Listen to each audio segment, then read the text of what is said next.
¿Alguna vez te has preguntado cómo sería despertar en un mundo donde los gigantes caminaban entre los hombres, donde la maldad había corrompido cada pensamiento humano y donde Dios mismo se arrepentía de haber creado al ser humano?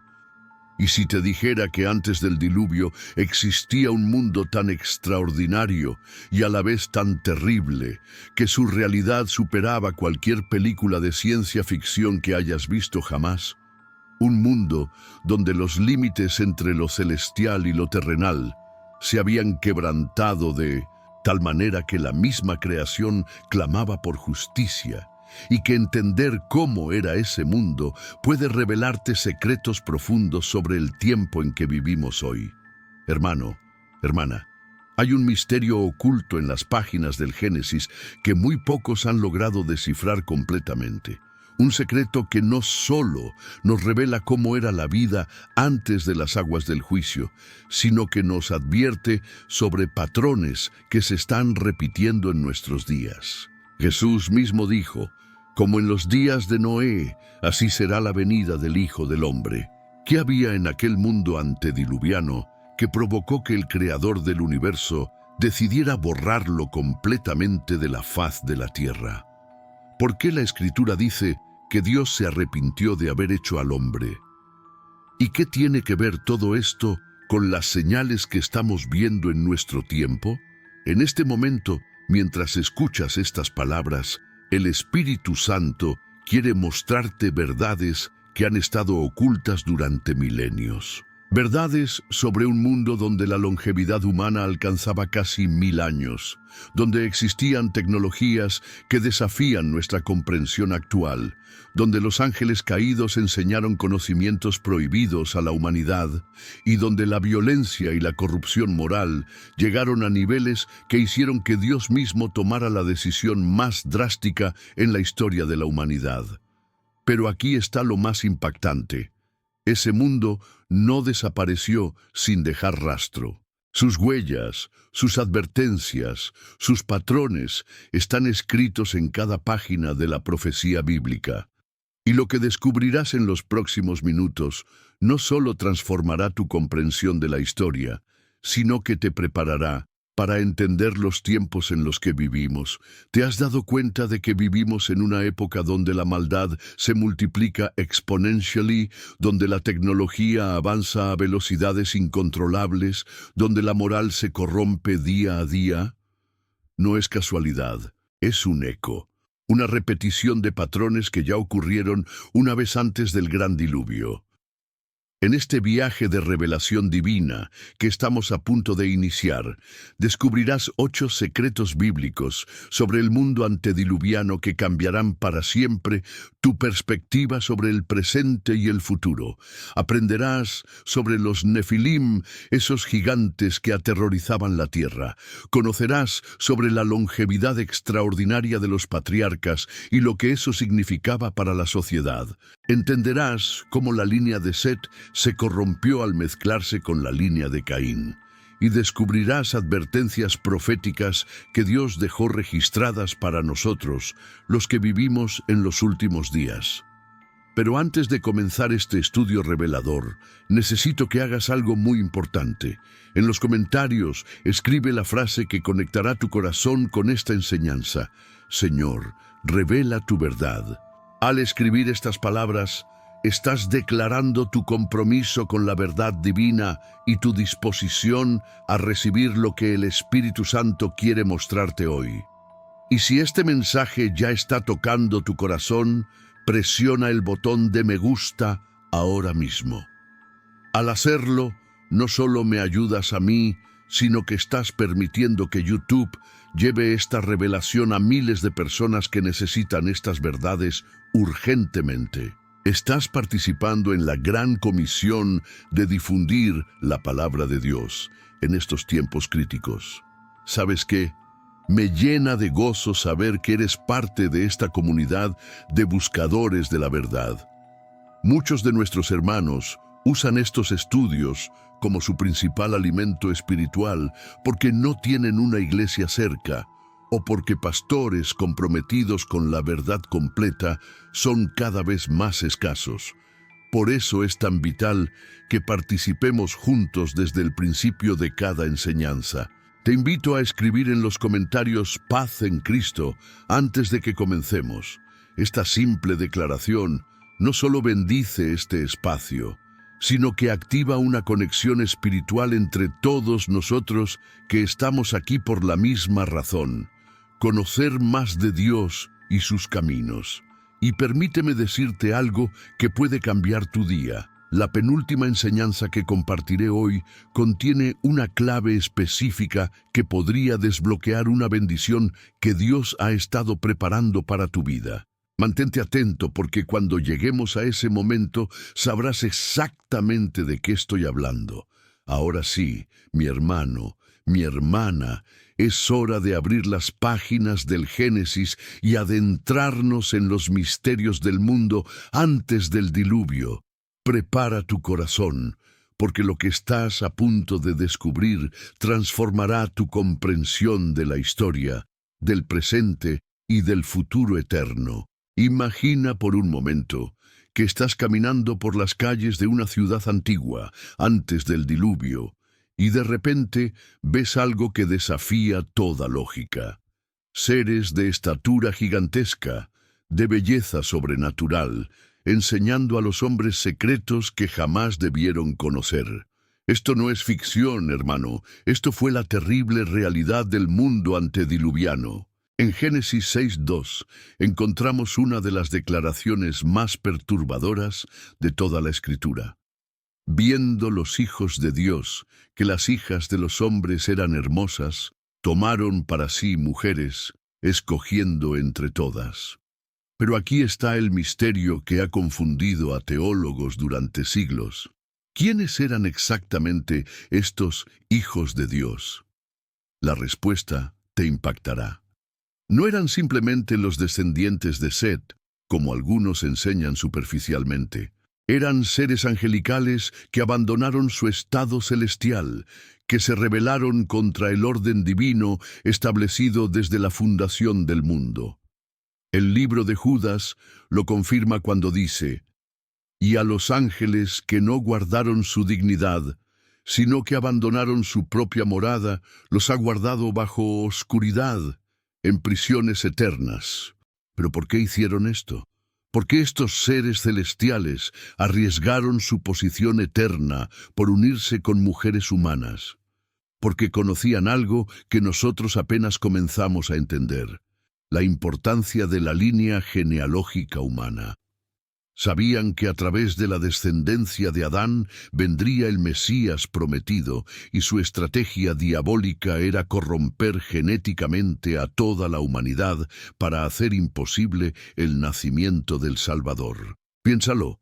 Si lograban contaminar completamente el ADN humano, si corrompían la creación de Dios hasta el punto donde ya no existiera un ser humano puro, ¿cómo podría nacer Jesús? Era el plan maestro de Satanás para impedir la redención de la humanidad desde antes de que comenzara. Estos ángeles caídos no vinieron con las manos vacías. Trajeron consigo conocimientos prohibidos que transformaron radicalmente aquella civilización. Enseñaron metalurgia, astronomía, fabricación de armas, cosméticos, hechicería y artes que estaban reservados para tiempos posteriores en el plan divino. Era una transferencia de tecnología celestial que aceleró artificialmente el desarrollo humano. ¿Te resulta familiar esto? Mira a tu alrededor hoy. ¿No te parece que estamos viviendo una aceleración tecnológica antinatural? ¿No sientes que la humanidad está accediendo a conocimientos que tal vez no debería tener? Inteligencia artificial, manipulación genética, tecnologías que parecen surgir de la nada. ¿Será que estamos viendo una repetición de los mismos patrones? El resultado de esta unión abominable fueron los Nefilim, gigantes híbridos que se convirtieron en los valientes que desde la antigüedad fueron varones de renombre. Pero no te equivoques pensando que eran héroes. Eran abominaciones que sembraron terror y violencia por toda la tierra. Su naturaleza híbrida los convertía en seres sin alma, sin posibilidad de redención, programados solo para la destrucción. Y aquí está lo que te va a estremecer. Estos gigantes no desaparecieron completamente con el diluvio. Sus espíritus desencarnados se convirtieron en lo que conocemos como demonios, esos seres que siguen atormentando a la humanidad hasta el día de hoy. Cada vez que vemos una manifestación demoníaca, estamos viendo el eco espiritual de aquella rebelión antediluviana. Pero Dios, en su infinita sabiduría, ya había previsto este plan malévolo. Por eso preservó a Noé, porque Génesis 6:9 nos dice que era perfecto en sus generaciones, no solo moralmente, sino genéticamente puro, sin contaminación de la línea angelical caída. A través de él, la línea mesiánica se mantendría intacta hasta la venida de Cristo. Hoy, en nuestro tiempo, estamos viendo señales similares. La obsesión con modificar genéticamente al ser humano, la búsqueda de crear superhombres, la fascinación con lo sobrenatural sin discernimiento espiritual, todo esto son ecos de aquellos días terribles antes del diluvio. Si reconoces estos patrones en nuestro tiempo y crees que Jesús viene pronto, comenta Maranata, para que sepamos que estás despierto espiritualmente. ¿Te has preguntado alguna vez cómo sería vivir 900 años? ¿Cómo sería ver crecer a tus bisnietos, tataranietos y seguir teniendo la fuerza y vitalidad para seguir procreando y construyendo civilizaciones? Esto no era un mito, hermano. Era la realidad cotidiana del mundo antes del diluvio. Matusalén vivió 969 años. Adán vivió 930 años. Set vivió 912 años.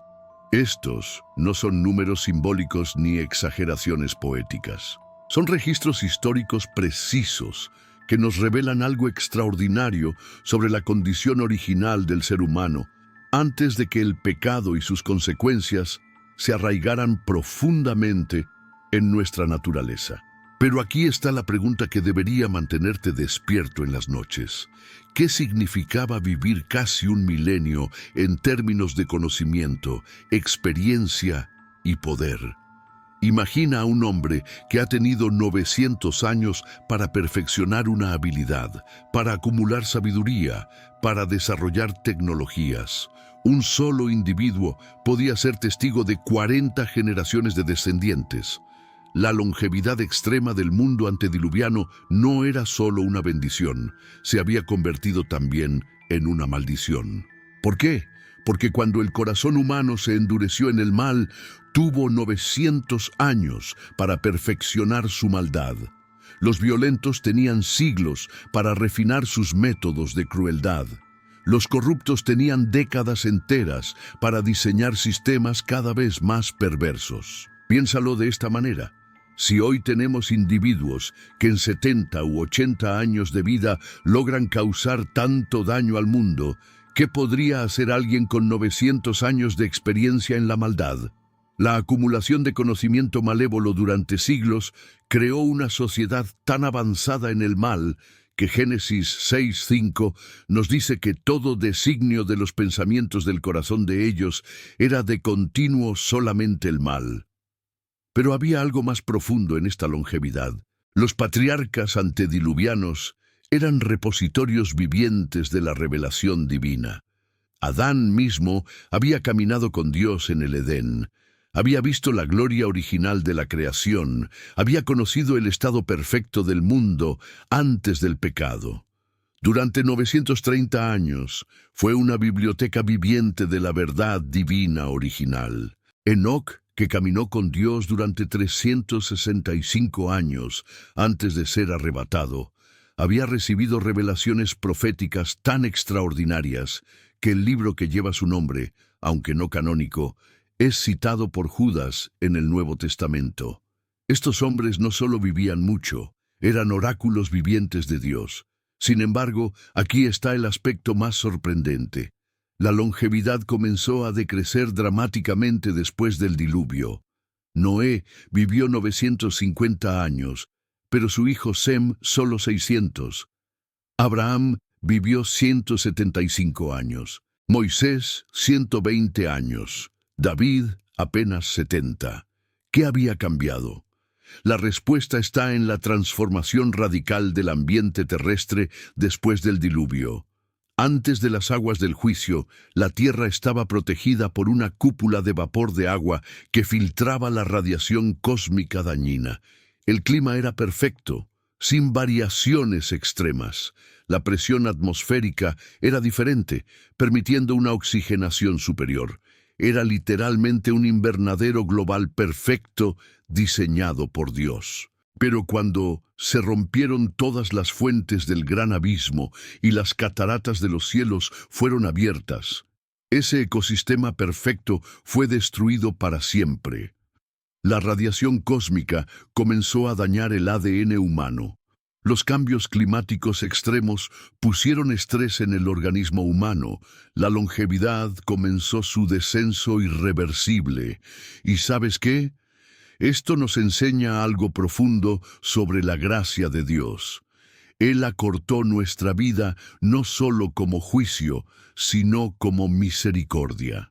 Imagina si los malvados de hoy vivieran 900 años. Imagina dictadores, asesinos en serie, corruptores de menores teniendo siglos para perfeccionar su maldad.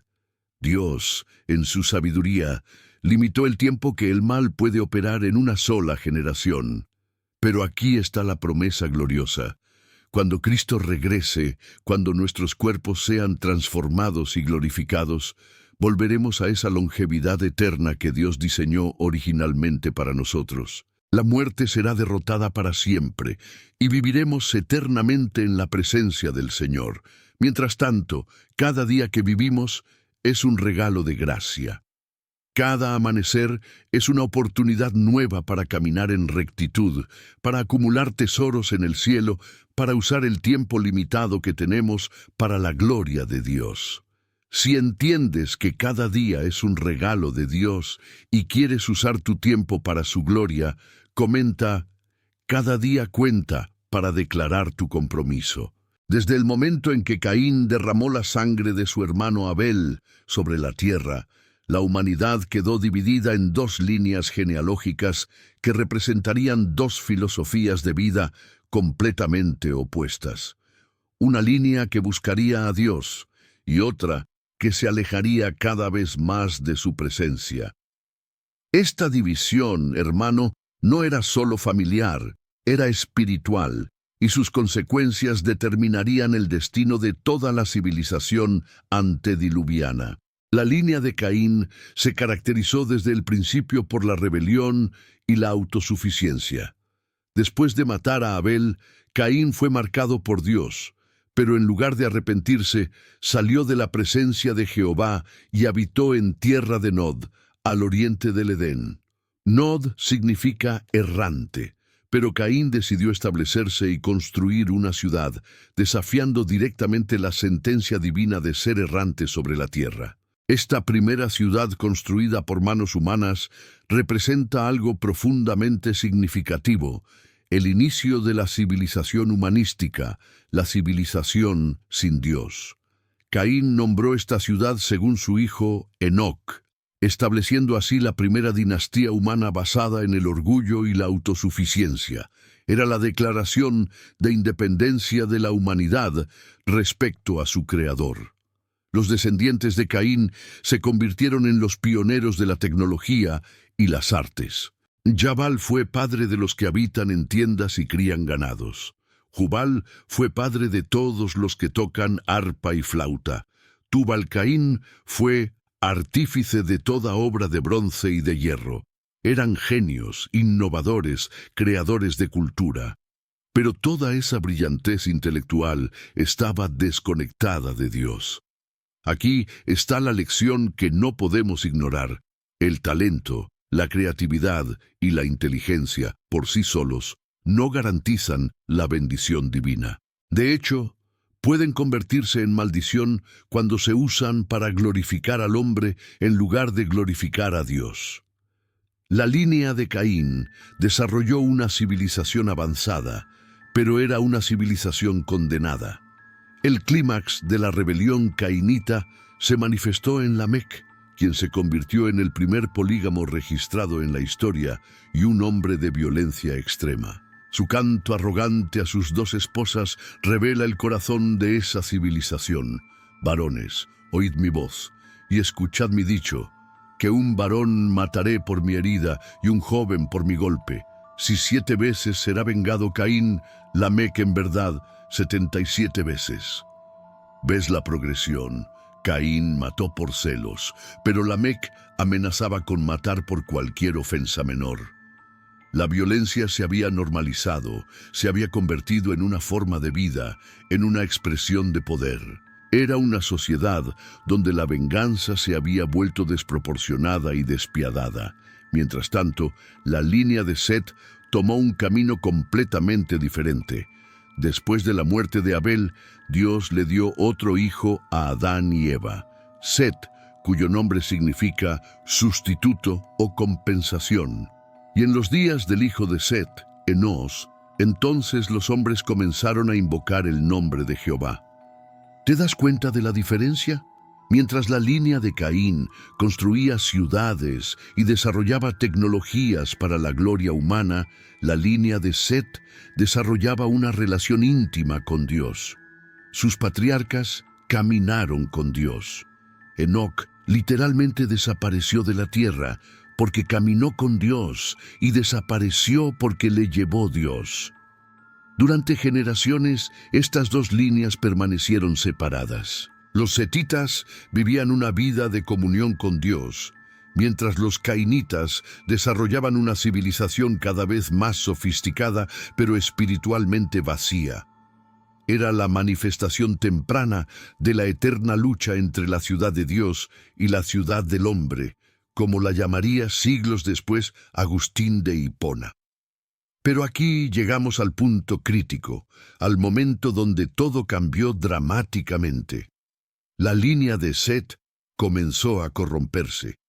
Los hijos de Dios, descendientes de Set, vieron que las hijas de los hombres, descendientes de Caín, eran hermosas y comenzaron a unirse con ellas.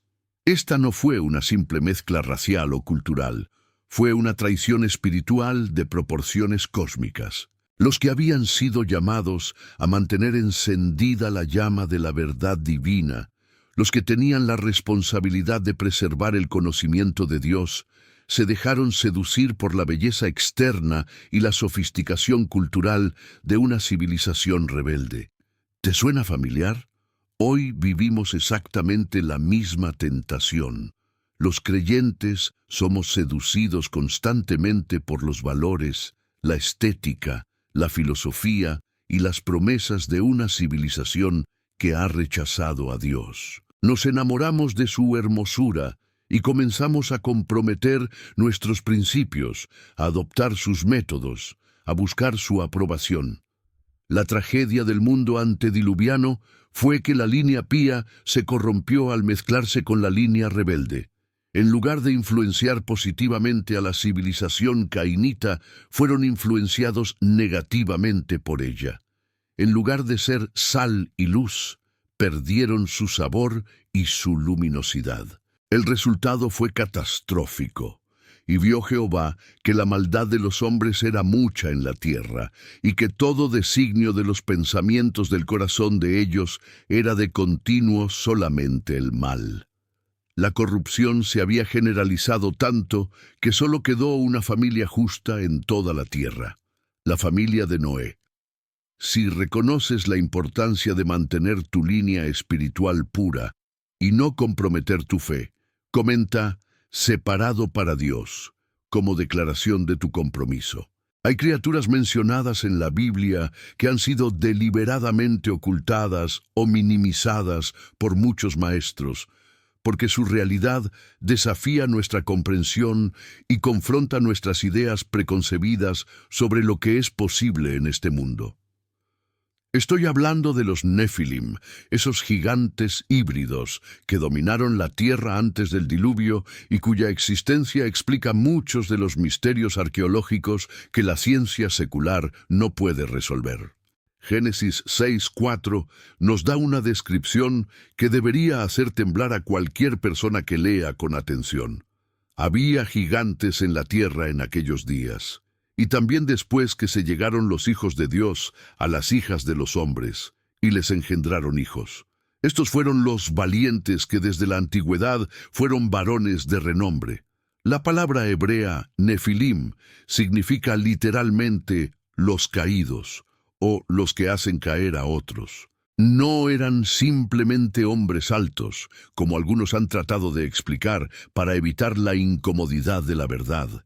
Eran híbridos sobrenaturales, producto de la unión abominable entre ángeles caídos y mujeres humanas.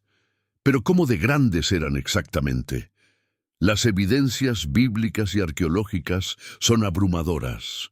Cuando los espías israelitas exploraron la tierra prometida, regresaron aterrorizados diciendo: «También vimos allí gigantes, hijos de Anac, raza de los gigantes, y éramos nosotros, a nuestro parecer, como langostas, y así les parecíamos a ellos también». Imagina la escena: hombres adultos, guerreros experimentados, sintiéndose como langostas comparados con estos seres. Estamos hablando de criaturas que medían entre 3 y 6 metros de altura, con una fuerza sobrehumana y una inteligencia híbrida que combinaba conocimiento angélico con astucia humana. Pero aquí está lo que la mayoría no entiende. Estos gigantes no eran accidentes genéticos. Eran parte de un plan estratégico diabólico para corromper completamente la línea genética humana y hacer imposible el nacimiento del Mesías. Satanás sabía que la promesa divina hablaba de la simiente de la mujer que aplastaría su cabeza, y su estrategia era contaminar genéticamente a toda la humanidad. Los Nefilim se convirtieron en los valientes de renombre de las culturas antiguas. Eran los dioses de las mitologías paganas, los titanes griegos, los gigantes nórdicos, los Anunnaki sumerios. Todas estas leyendas mitológicas tienen su origen en encuentros reales con estos seres híbridos que dominaron la tierra antediluviana. Su naturaleza híbrida los hacía únicos en la creación. No tenían alma humana como nosotros, porque no descendían completamente de Adán. Pero tampoco eran completamente angelicales, porque habían nacido de mujeres humanas. Eran abominaciones que no tenían lugar en el plan divino de la creación. Esto explica su naturaleza inherentemente violenta y destructiva. Sin la imagen de Dios que caracteriza a los seres humanos, sin la capacidad de redención, sin esperanza de vida eterna, vivían solo para dominar, conquistar y destruir. Eran máquinas de guerra biológicas programadas para el caos. Su influencia en la sociedad antediluviana fue devastadora. Establecieron sistemas de gobierno tiránico, promovieron la adoración a sí mismos como dioses, enseñaron artes de guerra avanzadas y crearon una cultura de violencia y opresión que se extendió por toda la tierra conocida. Pero aquí está lo más perturbador. Su influencia no terminó con el diluvio. Aunque sus cuerpos híbridos murieron en las aguas del juicio, sus espíritus desencarnados se convirtieron en los demonios que conocemos hoy. Son los principados y potestades contra los que Pablo dice que luchamos. Son las fuerzas espirituales que continúan atormentando a la humanidad. ¿Y sabes qué más? Números 13:33 nos dice que había gigantes también después del diluvio. Esto significa que de alguna manera la actividad que produjo a los Nefilim se repitió después del juicio de las aguas. Goliat, el gigante que enfrentó David, era descendiente de estos seres. Los anaceos, los refaítas, los semitas, todas estas tribus de gigantes mencionadas en el Antiguo Testamento tenían conexión con los Nefilim originales. Hoy, En nuestro tiempo, estamos viendo señales inquietantes que sugieren una repetición de estos patrones. La obsesión con modificar genéticamente al ser humano, los experimentos de hibridación, la búsqueda científica de crear superhombres, la creciente actividad ovni y los encuentros con seres que afirman venir de otras dimensiones. Todo esto podría estar preparando el escenario para el regreso de algo similar a los Nefilim en los últimos días. Jesús mismo profetizó: como en los días de Noé, así será la venida del Hijo del Hombre. Si los Nefilim fueron una característica definitoria de los días de Noé, ¿no deberíamos estar preparados para enfrentar algo similar antes de su segunda venida? La buena noticia es que tenemos la autoridad de Cristo para enfrentar cualquier manifestación de estas fuerzas sobrenaturales. El nombre de Jesús es sobre todo nombre, incluyendo el de estos seres híbridos y sus descendientes espirituales. Si crees que necesitamos la protección de Cristo contra las fuerzas sobrenaturales de estos últimos días, comenta: Cristo es mi protector, para declarar tu confianza en su poder. Existe un momento en la historia humana cuando la maldad dejó de ser la excepción para convertirse en la regla, cuando la violencia se normalizó hasta el punto donde la misma tierra clamaba por justicia. Ese momento fue el clímax del mundo antediluviano, y las Escrituras nos dan una descripción que debería helarnos la sangre. Y se corrompió la tierra delante de Dios, y estaba la tierra llena de violencia. La palabra hebrea para violencia aquí es Hamás, que significa mucho más que agresión física. Incluye injusticia, opresión, perversión del derecho, explotación de los inocentes y toda forma de maldad que viola el orden divino establecido. Era una sociedad donde el mal se había sistematizado, donde la injusticia se había institucionalizado. Pero ¿cómo llegó la humanidad a este punto de corrupción total? No ocurrió de la noche a la mañana. Fue un proceso gradual de endurecimiento del corazón humano que se desarrolló durante siglos. Recuerda que estas personas vivían cientos de años, lo que significaba que tenían siglos enteros para perfeccionar sus métodos de maldad. Imagínate a un violento que en lugar de vivir 70 años, viviera 700 años. Cuanto más refinadas y crueles se volverían sus técnicas de opresión. ¿Cuántos sistemas de injusticia podría desarrollar en 7 siglos de experiencia? La longevidad extraordinaria, que debería haber sido una bendición para acumular sabiduría y bondad, se convirtió en una maldición que permitió la acumulación de conocimiento malévolo. La presencia de los Nefilim intensificó exponencialmente esta espiral de violencia. Estos gigantes híbridos, con su naturaleza inherentemente destructiva y su fuerza sobrehumana, se convirtieron en los tiranos supremos de aquella civilización. Establecieron sistemas de gobierno basados en la opresión brutal, donde el poder determinaba el derecho. Pero aquí está lo que más me impacta. La violencia no era solo física, era también espiritual, moral y psicológica. Génesis 6:5 nos dice que todo designio de los pensamientos del corazón de ellos era de continuo solamente el mal. Esto significa que no quedaba ni un resquicio de bondad en la imaginación humana. Cada pensamiento, cada plan, cada sueño estaba contaminado por la maldad. ¿Te das cuenta de lo que esto significa?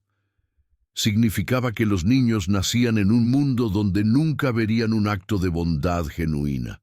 Crecían en una sociedad donde la crueldad era la norma, donde la explotación era el método aceptado de supervivencia, donde la perversión era celebrada como progreso. Era un mundo donde los conceptos de justicia, misericordia, compasión y amor se habían perdido completamente. Las palabras existían, pero habían perdido todo significado real. Era como si la humanidad hubiera desarrollado una amnesia moral colectiva, olvidando completamente los principios divinos que una vez habían conocido. La corrupción era tan completa que incluso la tierra misma había sido contaminada. No era solo metafóricamente, era literalmente. La sangre derramada injustamente había profanado el suelo. Los rituales abominables practicados por esta civilización habían creado una atmósfera espiritual tan tóxica que la misma creación sufría bajo el peso de la maldad humana. ¿Y sabes qué es lo más aterrador? Que todo esto ocurría mientras aún vivían algunos de los patriarcas justos. Matusalén murió el mismo año del diluvio. Esto significa que durante siglos la voz de la justicia siguió sonando en la tierra, pero nadie la escuchaba. La advertencia divina seguía siendo proclamada, pero la humanidad había desarrollado sordera espiritual completa. Noé, pregonero de justicia, como lo llama Pedro, predicó durante décadas mientras construía el arca. Cada martillazo era un sermón. Cada tabla colocada era una advertencia. Cada día de construcción era una oportunidad más para el arrepentimiento. Pero la respuesta fue burla, desprecio y endurecimiento aún mayor. ¿Te resulta familiar este patrón? Mira a nuestro mundo hoy. No estamos viendo una normalización gradual de la violencia. No estamos siendo testigos de cómo actos que antes se consideraban abominables ahora se presentan como progreso. No observamos cómo la injusticia se sistematiza y la opresión se institucionaliza. Los medios de comunicación nos bombardean constantemente con imágenes de violencia. Los videojuegos entrenan a nuestros jóvenes en técnicas de asesinato virtual. El entretenimiento glorifica la crueldad. La pornografía normaliza la explotación sexual. El aborto convierte el asesinato en un derecho. Todo esto son ecos de los patrones antediluvianos. Pero hay una diferencia crucial entre nuestro tiempo y el mundo antes del diluvio. Nosotros aún tenemos la gracia de Dios disponible, aún tenemos la oportunidad del arrepentimiento, aún tenemos acceso a la misericordia divina a través de la sangre de Jesucristo. El juicio viene, hermano, la Biblia es clara al respecto. Pero mientras haya gracia disponible, mientras el Espíritu Santo siga convenciendo de pecado, mientras la Iglesia siga orando y predicando, hay esperanza para aquellos que quieran volverse a Dios. La pregunta es, ¿reconoces las señales de nuestro tiempo? ¿Entiendes que estamos viviendo en días similares a los de Noé? ¿Estás preparado espiritualmente para lo que viene? Si reconoces que vivimos en tiempos similares a los días de Noé y quieres estar del lado de la justicia divina, comenta, escojo la justicia de Dios como tu declaración de fe. Hay un aspecto del carácter divino que se revela de manera extraordinaria en la historia del diluvio, y es algo que debería llenarnos tanto de asombro como de temor reverente. Me refiero a la paciencia incomprensible de Dios, esa cualidad divina que le permite extender su misericordia, incluso cuando la justicia ya ha determinado el juicio. Génesis 6:3 registra una de las declaraciones más solemnes de toda la Escritura. Y dijo Jehová, no contenderá mi espíritu con el hombre para siempre, porque ciertamente él es carne, mas serán sus días 120 años. Este no era simplemente un anuncio sobre la reducción de la longevidad humana, era la proclamación de un período de gracia, una extensión divina de misericordia antes del juicio inevitable. ¿Te das cuenta de la magnitud de esta gracia? Cuando Dios vio que la maldad de los hombres era mucha en la tierra, y que todo designio de los pensamientos del corazón de ellos era de continuo solamente el mal, su justicia perfecta demandaba juicio inmediato, pero su misericordia infinita decretó 120 años adicionales de oportunidad para el arrepentimiento. 120 años. No eran días, ni meses, ni siquiera décadas. Eran más de un siglo de gracia extendida. Para una civilización corrompida hasta la médula, Dios concedió suficiente tiempo para que 4 generaciones completas tuvieran la oportunidad de arrepentirse y volverse a Él. ¿Pero qué estaba haciendo Dios durante esos 120 años? No estaba inactivo, esperando pasivamente. Estaba preparando tanto el juicio como la salvación. Por un lado, estaba instruyendo a Noé en la construcción del arca, esa nave imposible que se convertiría en el medio de salvación para la humanidad y la creación animal. Por otro lado, estaba permitiendo que su espíritu continuara contendiendo con los corazones humanos, ofreciendo convicción y oportunidad de conversión. Imagina la escena. Durante más de un siglo, Noé trabajó en la construcción de esa embarcación masiva. No había mar cerca donde pudiera navegar, no había señales de lluvia que justificara semejante proyecto. Para los ojos naturales era la obra de un loco, pero cada día de construcción era un sermón silencioso. Cada tabla cortada era una advertencia profética. Cada clavo martillado era una invitación al arrepentimiento. Pedro nos dice que Noé era pregonero de justicia. Esto significa que no solo construía el arca, también predicaba. Durante 120 años proclamó el mensaje divino de advertencia y salvación. ¿Puedes imaginar la perseverancia que esto requería? ¿Puedes comprender la frustración humana de predicar durante décadas a una generación que se burlaba, despreciaba y endurecía cada vez más su corazón? Pero aquí está la lección más profunda. La paciencia de Dios no significa indiferencia hacia el pecado. No significa que Él no se afecte por la maldad o que no le importe la injusticia. Su paciencia es precisamente la manifestación de su amor perfecto, que no quiere que ninguno perezca, sino que todos procedan al arrepentimiento. Durante esos 120 años, cada amanecer era una nueva oportunidad divina. Cada respiración era un regalo de gracia. Cada latido del corazón era una invitación más al cambio.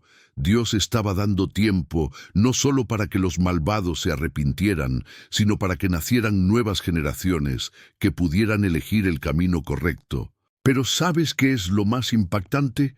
Que al final de esos 120 años de gracia extendida, solo 8 personas entraron al arca.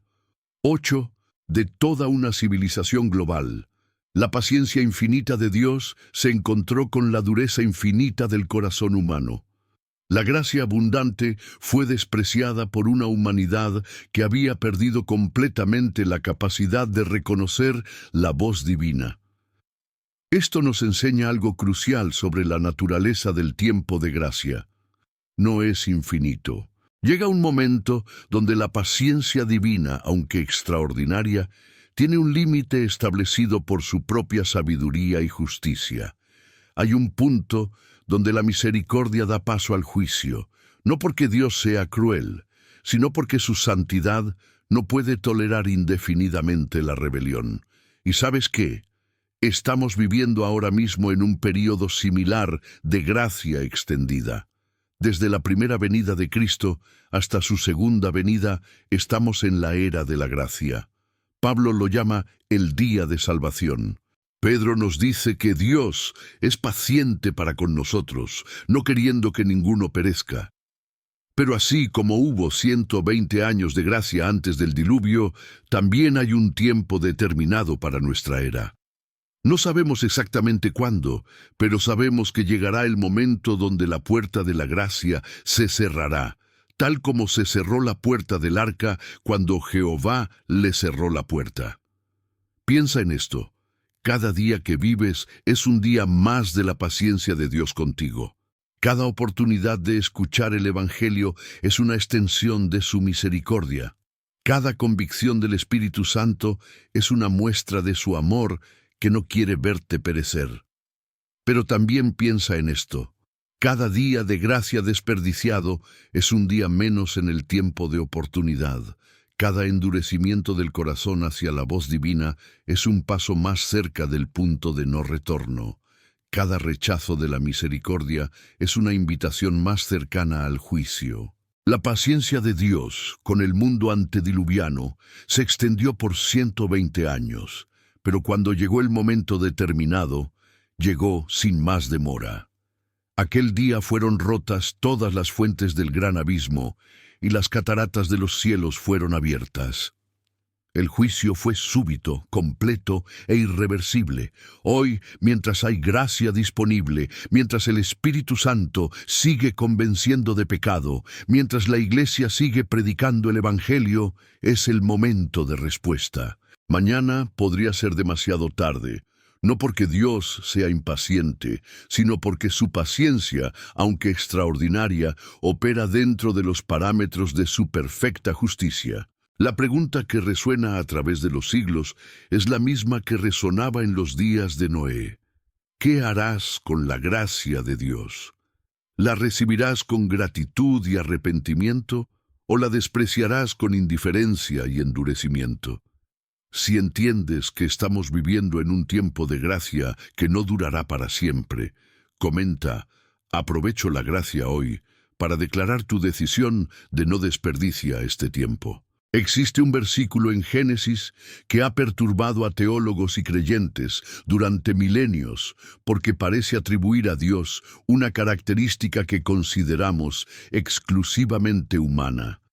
Génesis 6:6 dice: «Y se arrepintió Jehová de haber hecho hombre en la tierra, y le dolió en su corazón».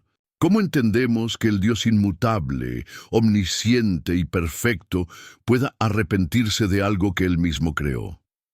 Esta palabra hebrea, nacham, no significa que Dios cometió un error o que cambió de opinión como lo haríamos nosotros. Significa que experimentó un dolor profundo, una tristeza divina ante la corrupción completa de su creación más preciada. Era el lamento de un padre perfecto viendo a sus hijos elegir deliberadamente el camino de la destrucción. ¿Puedes imaginar el dolor en el corazón de Dios?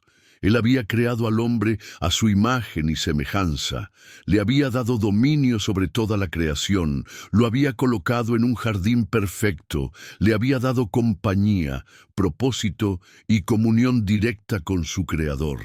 Y ahora, siglos después, esa misma criatura había elegido corromperse hasta un punto donde todo designio de los pensamientos del corazón de ellos era de continuo solamente el mal. Era como si un artista magistral hubiera creado su obra maestra y luego viera cómo esa obra se desfiguraba deliberadamente hasta volverse una abominación. Era como si un padre amoroso hubiera criado a un hijo con todo cuidado, solo para verlo convertirse en un monstruo que causaba dolor a todo lo que tocaba. El arrepentimiento de Dios no era un cambio de mente. Era la manifestación de su corazón quebrantado ante la realidad de lo que la humanidad había elegido convertirse. Era el dolor del amor perfecto confrontando la rebelión total. Pero aquí está lo que más me conmueve. Incluso en su dolor, incluso en su decisión de traer juicio, Dios no actuó por venganza, sino por amor. El diluvio no fue un ataque de ira divina descontrolada, fue una cirugía cósmica necesaria para preservar la posibilidad de redención futura. Piénsalo de esta manera.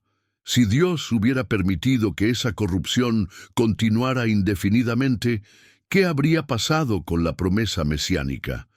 Si toda la línea genética humana hubiera sido contaminada por la hibridación con los ángeles caídos, ¿cómo podría nacer el Salvador? El diluvio no fue solo juicio, fue también preservación de la esperanza. Cuando las Escrituras dicen que le dolió en su corazón, están revelando algo extraordinario sobre la naturaleza de Dios. Él no es un ser distante e indiferente que observa fríamente los acontecimientos humanos. Es un Dios que siente, que se afecta profundamente por nuestras decisiones, que experimenta gozo cuando elegimos el bien y dolor cuando elegimos el mal. Este dolor divino se manifiesta de nuevo en toda la Escritura. Jesús lloró sobre Jerusalén diciendo: «¿Cuántas veces quise juntar a tus hijos, como la gallina junta sus polluelos debajo de las alas, y no quisiste?» El Espíritu Santo puede ser contristado por nuestro pecado. Dios se goza sobre ti con alegría cuando caminamos en rectitud. Pero el arrepentimiento de Dios también revela su perfecta santidad. Hay un punto donde su amor mismo demanda que actúe contra el mal, no porque deje de amarnos, sino precisamente porque su amor es perfecto y no puede tolerar indefinidamente aquello que destruye a sus criaturas. Era como un cirujano que debe amputar un miembro gangrenado para salvar la vida del paciente. La decisión es dolorosa, pero es necesaria. El diluvio fue la amputación de una civilización gangrenada para preservar la salud espiritual del plan redentor de Dios. ¿Y sabes qué? Este mismo patrón se repite a lo largo de la historia bíblica. Sodoma y Gomorra, la destrucción de Jerusalén, los juicios sobre las naciones idólatras. Cada vez vemos el mismo principio: el amor de Dios expresándose a través de decisiones dolorosas, pero necesarias. Hoy vivimos en una era donde el concepto del juicio divino se ha vuelto impopular. Preferimos hablar solo del amor de Dios, como si su amor fuera incompatible con su justicia. Pero el arrepentimiento de Dios, antes del diluvio, nos enseña que su amor perfecto incluye la disposición de tomar decisiones difíciles para el bien mayor. Su paciencia actual con nuestro mundo no significa que Él sea indiferente al mal que nos rodea. Su corazón se duele hoy igual que se dolió antes del diluvio. Cada injusticia lo afecta, cada crueldad lo contrista, cada rebelión le causa dolor. Pero su dolor no lo paraliza, lo motiva a actuar. Así como preservó a Noé y su familia del juicio, hoy está preservando a su iglesia. Así como preparó un arca de salvación entonces, ha preparado una salvación eterna a través de Cristo ahora. La pregunta es: ¿entiendes el dolor que tu pecado causa al corazón de Dios? ¿Comprendes que cada vez que eliges el mal, estás hiriendo a aquel que te ama más de lo que puedes imaginar? ¿Reconoces que su juicio futuro no será por venganza, sino por amor? Si entiendes que tus decisiones afectan el corazón de Dios y quieres vivir de manera que le traigas gozo en lugar de dolor, comenta: «No quiero contristar su corazón como tu compromiso». En medio de la corrupción total de una civilización condenada, Dios siempre preserva un remanente que mantiene encendida la llama de la verdad. En el mundo antediluviano, ese remanente se concentró en un solo hombre y su familia, Noé, quien se convirtió en la última voz profética antes de que las aguas del juicio cubrieran la tierra. Génesis 6:9 nos da una descripción de Noé que debería impactarnos profundamente. Noé, varón justo, era perfecto en sus generaciones. Con Dios caminó Noé. En un mundo donde todo designio de los pensamientos del corazón de ellos era de continuo solamente el mal, aquí había un hombre que había logrado mantener su integridad moral y espiritual intacta. La palabra perfecto aquí no significa sin pecado, sino completo, íntegro, sin corrupción genética. En un mundo donde la hibridación entre ángeles caídos y humanos había contaminado la mayoría de las líneas genealógicas, Noé era genéticamente puro, un descendiente directo de la línea de Set que no había sido corrompida por la influencia de los Nefilim. Pero más importante que su pureza genética era su pureza espiritual. Con Dios caminó Noé. Esta frase, que también se usa para describir a Enoc, indica una comunión íntima y constante con el Creador. No era una religiosidad superficial o una moralidad externa. Era una relación personal profunda que transformaba cada aspecto de su vida. Pedro nos revela otro aspecto crucial de Noé. Era pregonero de justicia. Esto significa que durante los 120 años de gracia extendida, Noé no solo construyó el arca, también predicó. Proclamó el mensaje divino de advertencia, llamó al arrepentimiento, anunció el juicio venidero. Era literalmente el último profeta antes del diluvio. ¿Puedes imaginar la soledad de esa misión? Predicar justicia a una generación que había perdido completamente el concepto de lo correcto y lo incorrecto. Advertir sobre juicio a personas que se habían vuelto inmunes a la convicción. Llamar al arrepentimiento a corazones que se habían endurecido como piedra durante siglos de rebelión. Pero Noé perseveró. Año tras año, década tras década, siguió siendo fiel a su llamado. Cada martillazo en la construcción del arca era un sermón. Cada tabla colocada era una advertencia. Cada día de trabajo era una demostración de fe en la palabra de Dios, incluso cuando no había señales naturales que confirmaran la profecía del diluvio. La fe de Noé era extraordinaria porque creía en algo que nunca había visto. Hebreos 11:7 nos dice, por la fe Noé, cuando fue advertido por Dios acerca de cosas que aún no se veían, con temor preparó el arca en que su casa se salvase. Nunca había llovido sobre la tierra como para causar una inundación global. El concepto mismo del diluvio era completamente ajeno a la experiencia humana. Sin embargo, Noé obedeció meticulosamente cada instrucción divina.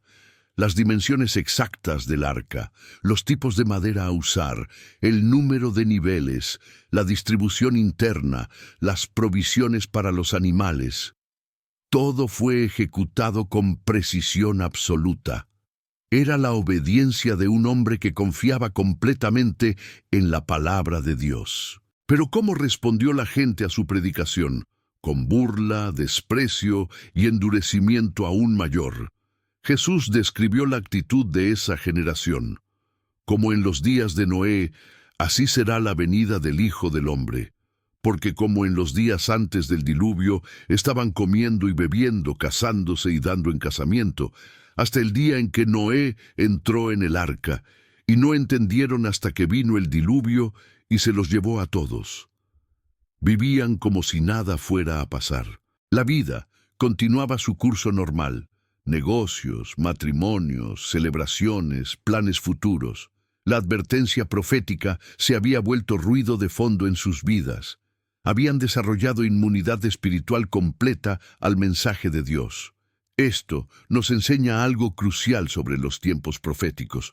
La normalidad aparente no significa ausencia de peligro. De hecho, una de las características de los momentos de juicio divino es que llegan precisamente cuando la gente menos los espera, cuando la vida parece seguir su curso normal. Noé se convirtió en el prototipo del remanente fiel que Dios siempre preserva antes de los grandes juicios. Como Abraham intercediendo por Sodoma, como Lot siendo sacado de la ciudad condenada, como los israelitas siendo protegidos por la sangre del Cordero en Egipto, Noé representaba la fidelidad de Dios para salvar a aquellos que caminan en rectitud. Pero también se convirtió en el precursor de Cristo mismo. Así como Noé fue el salvador de la humanidad en su época, Jesús es el Salvador de la humanidad para todos los tiempos. Así como el arca fue el único refugio del juicio divino, Cristo es el único refugio del juicio eterno. Hoy, mientras vivimos en tiempos que Jesús comparó con los días de Noé, necesitamos entender que Dios sigue preservando su remanente fiel. Sigue levantando voces proféticas que advierten sobre el juicio venidero. Sigue llamando a la humanidad al arrepentimiento mientras hay tiempo. La pregunta es, ¿serás parte de ese remanente fiel?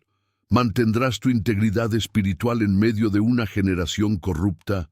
¿Serás una voz que proclama justicia en un mundo que ha perdido el concepto de lo correcto? si te comprometes a ser parte del remanente fiel que mantiene encendida la llama de la verdad en estos últimos días, comenta «Soy parte del remanente» como tu declaración de compromiso. Hermano, hermana, has llegado hasta el final de este viaje revelador a través de los misterios del mundo antes del diluvio, y eso te convierte en alguien muy especial. De cada 100 personas que comienzan a ver un video como este, solo 3 o 4 llegan hasta estas palabras finales. Eres parte de ese pequeño remanente que tiene hambre genuina por la verdad profunda de Dios. ¿Sabes qué significa esto? Significa que el Espíritu Santo ha estado trabajando en tu corazón durante estos minutos, preparándote para entender verdades que la mayoría de las personas no están listas para recibir. Significa que Dios te está llamando a un nivel más profundo de comprensión espiritual, igual que llamó a Noé en medio de una generación corrupta. En este momento, quiero que comentes una frase muy específica, una declaración que me permita identificar a los elegidos que han llegado hasta el final. Llegué hasta aquí porque Dios me está preparando para los tiempos finales. Escribe exactamente esas palabras, porque necesito conocer los nombres de aquellos que están verdaderamente despiertos espiritualmente, aquellos que entienden la hora profética en que vivimos. Lo que has descubierto hoy no es simplemente conocimiento histórico sobre un mundo perdido, es revelación profética sobre nuestro tiempo presente. Cada patrón que estudiamos del mundo antediluviano se está repitiendo ante nuestros ojos. Los gigantes están regresando, la corrupción se está generalizando, la tecnología está avanzando sobrenaturalmente, la violencia se está normalizando y la paciencia de Dios se está agotando. Pero tú, que has permanecido hasta estas palabras finales, has sido marcado por esta revelación. Ya no puedes vivir en ignorancia de los tiempos. Ya no puedes fingir que todo está normal cuando los ecos del juicio antediluviano resuenan en cada noticia, en cada avance científico, en cada manifestación de maldad sistematizada. ¿Entiendes la responsabilidad que esto implica? Así como Noé se convirtió en pregonero de justicia para su generación, tú has sido llamado a ser una voz de advertencia para la tuya. No puedes guardar para ti solo lo que has aprendido. Debes compartirlo, porque hay miles de personas que necesitan despertar a la realidad de los tiempos finales. Por eso es crucial que compartas este video. No es una simple recomendación, es una comisión profética. Cada persona que vea esta revelación a través de ti podría ser alguien que Dios está llamando a su remanente de los últimos días. Cada compartir es una semilla plantada en terreno espiritual que podría producir fruto eterno. Piénsalo como Noé construyendo el arca. Cada tabla que colocaba era un acto de fe y una advertencia silenciosa. Cada día de trabajo era una invitación al arrepentimiento para quienes tenían ojos para ver. Tu compartir de este mensaje es exactamente lo mismo, un acto de fe y una advertencia profética para aquellos que Dios está preparando para lo que viene. ¿Estás suscrito a este canal? Si no lo estás, permíteme decirte algo con amor, pero con firmeza. Estás desperdiciando la oportunidad de tu vida. Este canal no es entretenimiento, es una escuela profética donde el Espíritu Santo está entrenando a su ejército de los últimos días. Cada enseñanza que no recibes es un arma espiritual menos en tu arsenal para enfrentar los tiempos que vienen. Si ya estás suscrito, siento orgullo espiritual por ti. Eres parte de una familia profética que está siendo preparada para los eventos finales de la historia humana. Estás entre aquellos que no serán tomados por sorpresa cuando los cielos se conmuevan y la tierra tiemble bajo el peso del juicio divino. Necesitas entender algo. Mantener encendida tu llama espiritual en estos tiempos no es opcional, es cuestión de supervivencia. Los vientos espirituales que se están levantando apagarán cualquier fe tibia, cualquier compromiso superficial, cualquier cristianismo de fin de semana. Solo aquellos que se alimentan constantemente de la revelación profética mantendrán su aceite espiritual suficiente para los días oscuros que se aproximan. Por eso debes seguir viendo cada video de este canal. No como un pasatiempo, sino como entrenamiento militar espiritual. Cada enseñanza te está equipando con conocimiento que necesitarás cuando el mundo entre en los dolores de parto de los últimos días. La música que está sonando ahora no es accidental. Ha sido escogida específicamente para crear una atmósfera de paz y comunión con el Espíritu Santo. Te pido que no apagues este video, que no te apresures a irte. Quédate aquí unos minutos más, en silencio, permitiendo que la revelación que has recibido se asiente en lo profundo de tu espíritu. Aprovecha estos momentos para hablar con tu Padre Celestial. Agradécele por haberte traído hasta aquí, por haberte permitido ser parte de su remanente de los últimos días. Pídele sabiduría para entender tu papel en su plan profético. Declara tu disponibilidad para ser usado como Él desee en estos tiempos críticos. Dedica unas palabras de alabanza al Señor por este día, por la revelación recibida, por la protección en medio de una generación perversa. Reconoce que es solo por su gracia que has podido mantener tu corazón abierto a su verdad cuando millones han cerrado sus oídos a su voz. Y mientras permaneces aquí, en la presencia de su Espíritu, permite que Él selle en tu corazón el compromiso de vivir como Noé vivió, siendo predicador de justicia en una generación corrupta, manteniendo tu pureza espiritual en medio de la contaminación mundial, construyendo día a día tu arca espiritual de preparación para el encuentro con tu Señor. No cortes esta conexión divina apagando prematuramente el video. Deja que la música termine naturalmente, que el Espíritu Santo complete su obra en este momento santo. Porque cuando termine, regresarás a un mundo que se parece cada vez más al mundo antes del diluvio, y necesitarás cada gramo de fortaleza espiritual que puedas recibir en estos momentos de comunión.